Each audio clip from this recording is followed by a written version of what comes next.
People always say that the mother's love is the greatest love in the world. So what could drive a mother to kill her own 3-year-old daughter?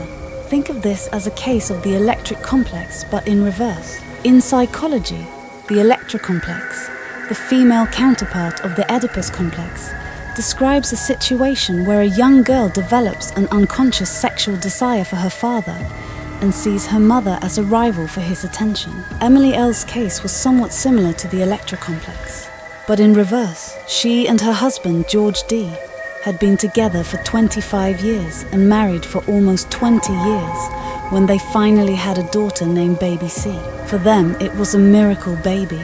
At first, Emily L. was overjoyed when she successfully delivered a healthy and pretty baby girl.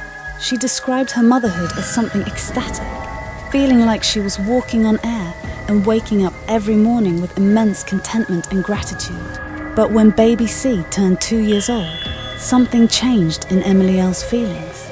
She noticed that her husband and Baby C had been spending so much time together, to the point that she felt excluded, unnoticed, and no longer needed. There was a time when she had to plead with her husband to sleep with her because George was always sleeping in Baby C's room. This made Emily angrier and more frustrated. Emily unconsciously developed hostility toward her daughter.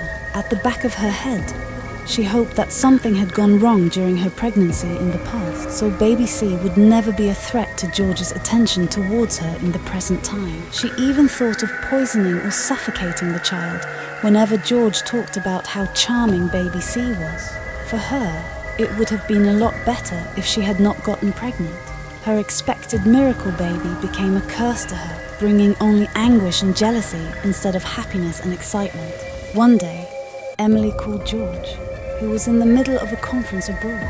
When George picked up the phone, Emily started to utter gibberish words. It seemed like Emily was drenched in tears. Her uncontrollable sobs and intensified crying indicated that something was wrong. George even heard Emily whipping her chest.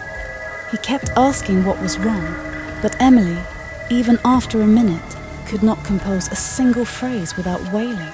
George strained to understand his wife. After several seconds of trying to decipher the garbled audio from Emily, 3 words emerged that made his world pause, marking the longest second in his 43 years of existence. She is gone.